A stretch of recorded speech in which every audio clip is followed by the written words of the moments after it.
তাহলে এতদিন এতগুলো ছবি করলাম, এখনো যদি না পারি কবে পারবো? এইটা একটা খুব মানে মজাদার, মানে এটা প্রশ্নের উত্তর হলো আর কি। সো গুড, মানে আপনারা সবাই এসে ছবিটা দেখবেন, অডিটোরিয়ামে দেখবেন। অনেক প্রশ্ন আনআনসার থেকে যায় আজকের দিনে, সেই প্রশ্নগুলো উত্তর খোঁজার চেষ্টা আমরা সবাই মিলে করব। তোমার কি প্রশ্ন থাকবে? আমার প্রশ্ন থাকবে যে মানুষরা বাংলা ছবি দেখতে কেন অডিটোরিয়াম অবধি আসবেন না, কেন ওয়েট করবেন? কখন মোবাইলে দেখা যাবে, কখন আমার সামনের টেলিভিশনে দেখা যাবে? আপনারা তো উত্তম সুচিত্রা দেখতে দৌড়াতে দৌড়াতে যেতেন না, আপনাদের মায়েরা, আপনাদের ঠাকুমারা। তো সেই দৌড়টা কোথায় গেল, সেই এনার্জিটা কোথায় গেল?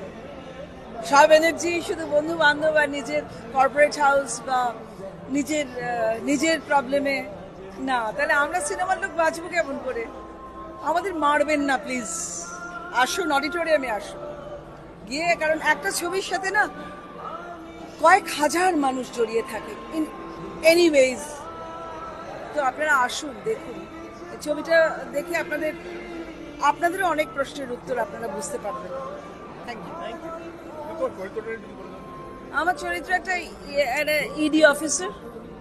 কিছু বলবো না, বললে অনেক কিছু জেনে যাবেন আপনারা। হ্যাঁ, কিন্তু খুব মানে একটা কনফিউশন, মানে অনেক কিছু অমিশন হয়ে গেলে অনেক কনফিউশন হয়ে যায়, তাই না?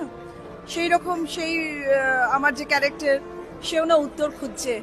হ্যাঁ, তারও অনেক প্রশ্ন আছে, সেও উত্তর খুঁজছে।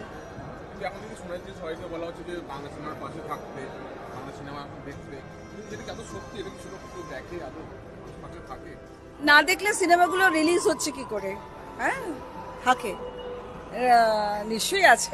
তবে অনেক মানুষ শুধু ভুলে যাচ্ছে যে অডিটোরিয়ামে গিয়ে সিনেমাটা দেখতে হয়। So that is great part, যে আপনার অডিটোরিয়ামে এসে সিনেমাটা দেখুন। অনেক তো হয়েছে, গার্লফ্রেন্ডের সাথে আসুন, বান্ধবীদের সাথে আসুন, বন্ধুদের সাথে আসুন, মা বাবাকে হাত ধরে নিয়ে আসুন। সবার আশীর্বাদ পড়ে জানেন তো, আর আমাদের আশীর্বাদ সব থেকে বেশি পড়ে। Thank you.